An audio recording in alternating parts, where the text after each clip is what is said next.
नमस्कार, मैं हूं आपके साथ पूर्णिमा मिश्रा। हमारे खास प्रोग्राम क्या कहते हैं नरेंद्र मोदी में आज आपको सुनवाएंगे पीएम मोदी का वो ऐतिहासिक भाषण जो उन्होंने 28 दिसंबर 2012 को दिल्ली में दिया। मोदी जी ने अपने भाषण में कहा कि पार्टी ने जो जिम्मेदारी मुझे दी है उसे पूरा करने का मैंने पूरा प्रयास किया है और शायद इसीलिए आज गुजरात मॉडल की चर्चा देश और दुनिया कर रही है। आज मित्रों, जीवन में कभी सोचा भी नहीं था कि पार्टी के दफ्तर पर 11 अशोका रोड पर मैं आपके इतने प्यार से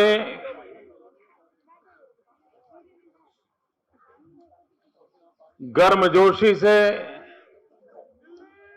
जो स्वागत और सम्मान आपने दिया है, इसलिए मैं आपका बहुत बहुत आभारी हूं। मेरे मन को यह घटना छू रही है, उसका एक विशेष कारण है। मैंने जीवन के महत्वपूर्ण वर्ष इसी 11 अशोका रोड में बिताए थे।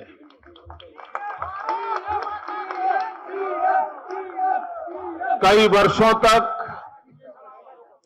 इसी 11 अशोका रोड की एक छोटी सी खोली में पार्टी के लिए मेरे लिए जो काम निश्चित होता था उसे मैं करता था। भाइयों बहनों, मैं अपने अनुभव से कहता हूं, भारत के लोकतंत्र की ताकत और भारतीय जनता पार्टी के संगठन का सामर्थ्य उसी का परिणाम है कि एक व्यक्ति जहां कोने में बैठकर के कार्यालय में जिंदगी गुजारता था, इतने सालों तक यहां रहा था, आप में से बहुत कम लोगों को मिला था। एक पर्दे के पीछे एक साधक की तरह अपना काम करता था, लेकिन ये संगठन का सामर्थ्य है कि उसने मुझे कहां से कहां पहुंचा दिया।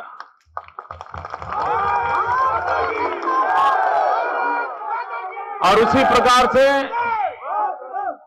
ये भारत के लोकतंत्र का भी सामर्थ्य है, शक्ति है कि जो लोकतांत्रिक प्रक्रिया से, वोट की ताकत से सामान्य व्यक्ति को बहुत बड़ी जिम्मेवारी दे सकते हैं। और गुजरात के मतदाताओं ने लोकतांत्रिक प्रक्रिया के माध्यम से मुझे दायित्व दिया है। और भारतीय जनता पार्टी के कार्यकर्ता के नाते मैं जब अपने साथियों को हिसाब देने आया हूं, भाइयों बहनों, मैं आपका एक साथीदार हूं और आपके साथीदार के नाते मुझे आपको हिसाब देना चाहिए। और मेरे लिए आज मौका है मेरे साथियों को हिसाब देने का। और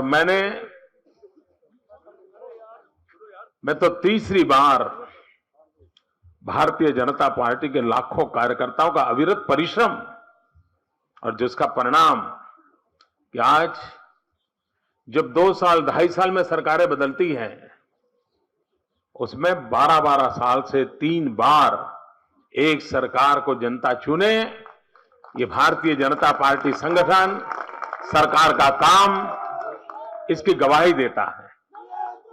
ये इसकी गवाही देता है।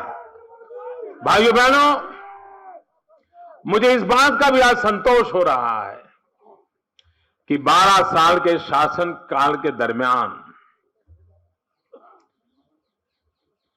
मेरी सरकार ने जो कुछ भी काम किए, भारतीय जनता पार्टी ने हमें जो कुछ भी जिम्मेवारी दी और उसको पूरा करने का हमने जो प्रयास किया, उस प्रयास का परिणाम है कि मुझे इस बात का गर्व है कि देश और दुनिया में भारत मां को प्यार करने वाले हर व्यक्ति का सीना चौड़ा हो रहा है, माथा गर्व से ऊंचा हो रहा है। और एक कार्यकर्ता के नाते, भारतीय जनता पार्टी के कार्यकर्ता के नाते ये मेरा कर्तव्य बनता है कि मुझे जो दायित्व मिले उस दायित्व से मैं ऐसा काम करूं, क्योंकि मेरी पार्टी के लाखों कार्यकर्ता सीना तान करके आंख में आंख मिला करके दुनिया को चुनौती देने का सामर्थ्य पैदा करें। और भाइयों बहनों,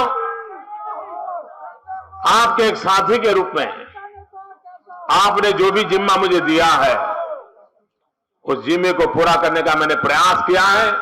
और हर बार गुजरात के मतदाताओं ने उन अच्छे कामों को मोहर लगाई है। भाइयों बहनों, गुजरात एक्सपीरियंस से मैं कार्यकर्ताओं को यह जरूर कहूंगा, कठोर परिश्रम का कोई विकल्प नहीं होता है। भाइयों बहनों, मैं ये भी मानता हूं कि आज जन सामान्य की आशा अपेक्षाएं बहुत बढ़ी हुई है, व्यक्ति की आकांक्षा भी बढ़ी हुई है, और उस आशा आकांक्षाओं को पूरा करने के लिए प्रतिपल शासन को जन समर्पण के साथ चलाए रखना, जनता को संतोष देना, यह अपने आप में एक बहुत बड़ा दायित्व होता है। लेकिन इस पार्टी से मुझे जो संस्कार मिले, पार्टी के हर छोटे मोटे कार्यकर्ताओं से जो समर्थन मिला, उससे भली भांति उस पवित्र कार्य को हम कर पाए हैं। और मुझे गर्व है कि मुझे जो दायित्व मिला है, उस दायित्व को भारतीय जनता पार्टी को संतोष हो, भारतीय जनता पार्टी के कार्यकर्ता को गर्व हो, उस प्रकार से पूरा करने का मैंने प्रयास किया है। भाइयों बहनों, आज देश और दुनिया में भारतीय जनता पार्टी के गुजरात शासन की चर्चा हो रही है।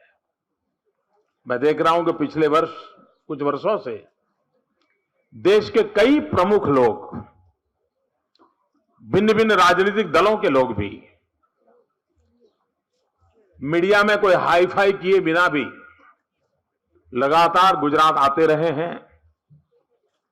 सरकार के साथ बैठ करके उन्होंने विस्तार से अध्ययन किया है, विकास की योजनाओं का अध्ययन किया है, उसके इंप्लीमेंटेशन का अध्ययन किया है। मैं भी दिल्ली के मित्रों को निमंत्रण देता हूं, अगर आप में से पार्टी तय करें और गुजरात आकर के 5-7 दिन रुक करके शासन व्यवस्था गुजरात ने क्या मॉडल दिया है, आप आए, जरूर देखें। और आपने इतने बड़े दिल्ली को चलाया है, देखा भी है, और मैं आग्रह करूंगा कि हमारी कुछ कमियां हैं तो आकर जरूर हमें बताइए, ताकि हम उसको और अधिक अच्छा करें और देश की और अधिक अच्छी सेवा कर सकें। भाइयों बहनों, भले ही आप गुजरात से न हो, आपका गुजरात से कोई कारोबार न हो, लेकिन उसके बावजूद भी अगर आपके मन में गुजरात में करने योग्य कोई सुझाव होंगे, अगर आप मुझे भेजेंगे तो एक कार्यकर्ता के रूप में मैं उसका स्वागत करूंगा और मैं कोशिश करूंगा कि उन चीजों को कैसे लागू किया जा सकता है। भाइयों बहनों, आज मैं यहां एनडीसी की मीटिंग में आया था और मैंने एनडीसी की मीटिंग में प्रधानमंत्री के सम्मुख अपनी बात रखते हुए मैंने कहा था कि प्रधानमंत्री जी, देश का दुर्भाग्य है कि आप जिस पद पर बैठे हैं, जहां से आप बात बोल रहे हैं, देश में निराशा का माहौल बन रहा है। आप जो कुछ भी बातें कर रहे हैं, देश को एक निराशा की गर्त में डुबाए जा रहे हो। मैंने अपनी बात आज बड़ी कठोरता के साथ इस मीटिंग में रखी है और मैंने उनसे कहा है कि देश को आगे बढ़ाने के लिए आपके पास कोई सोच नहीं है, न कल्पकता है, न कोई परिश्रम करने वाला है, न कोई एक्शन प्लान है। अगर यही हाल रहा तो पता नहीं देश कितना नीचे चला जाएगा। आपको हैरानी होगी, 1 साल पहले देश की प्लानिंग कमीशन और भारत सरकार ने 9% विकास दर का संकल्प किया था, 9%। हम तो उनसे काफी आगे हैं, लेकिन वे 9% नहीं कर पाए, 7.9 पे अटक गए। दुख का विषय दूसरा है दोस्तों, इस बार उन्होंने 9 सोचना भी बंद कर दिया और इस बार उन्होंने सोचा है 8.2% ग्रोथ करेंगे, विकास दर करेंगे। अब आज 7.9 है, 8.2 करना मतलब 0.3 आगे बढ़ना। इस देश को 0.3% आगे बढ़ाने के लिए आज पूरा देश इकट्ठा हुआ था दिल्ली में। मैंने कहा क्या हाल है जी, हम सब मुख्यमंत्री कितना ही धक्का लगाए, लेकिन जिस प्रकार से आप दिल्ली चला रहे हो, ये 0.3% के लिए इतनी मशक्कत करनी पड़ रही है, ये हाल है दिल्ली सरकार का। जबकि गुजरात 11+ से विकास दर कर रहा है मित्रों।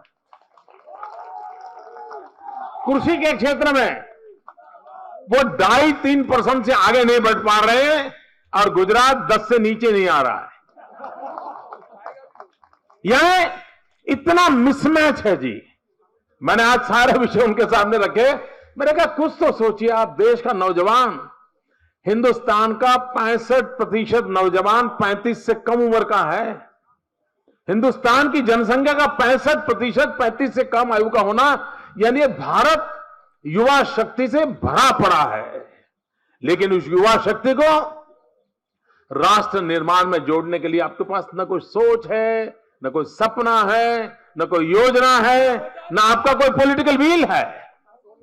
भाइयों बहनों, आप कल्पना कर सकते हैं कि किस स्थिति से आज नेतृत्व देश को चला रहा है। लेकिन भाइयों बहनों, आज देश में कुछ भी अगर हो पा रहा है तो कुछ राज्यों के परिश्रम के कारण हो रहा है। थोड़ा सा भी आशा की नजर आ रही है तो कुछ राज्यों के परिश्रम से आ रही है। एक इंदिरा गांधी के जमाने से कार्यक्रम चलता था, 20 पॉइंट प्रोग्राम, गरीबों की भलाई के लिए चल रहा है। जितनी भी सरकारें आई, सब सरकारों ने इसको कंटिन्यू किया। अटल जी के जमाने में कंटिन्यू किया था, अभी भी कंटिन्यू किया, और उसका हर 6 महीने रिव्यू बाहर निकलता था। और पिछले 10 साल में गरीबों की भलाई के 20 पॉइंट प्रोग्राम की इंप्लीमेंटेशन में हर बार पहला नंबर गुजरात का आया। और इतना ही नहीं, पहले 5 में कांग्रेस का एक भी राज्य नहीं। इतना ही नहीं, पहले 5 में यूपीए का भी कोई स्टेट नहीं। और मैंने 1 साल पहले एक मीटिंग में जब कहा, मैंने कहा आपकी यह हाल है, आपका कोई स्टेट परफॉर्म नहीं कर रहा है, तो भारत सरकार ने क्या किया? अपने राज्य को परफॉर्मेंस करके मोदी से आगे निकल जाने के लिए प्रेरित करने के बजाय उन्होंने निर्णय किया कि अब भारत सरकार हर 6 महीने जो रिपोर्ट निकालती थी वो निकालेगी नहीं, ताकि उनकी बेइज्जती होती थी। यानी वो रास्ते ऐसे खोज रहे हैं कि जो देश को गड्ढे में ले जा रहा है। अच्छा करना, अच्छा सोचना, आगे बढ़ना, ये कोई अपेक्षा आज वर्तमान कांग्रेस पार्टी के नेतृत्व से करना बहुत मुश्किल है।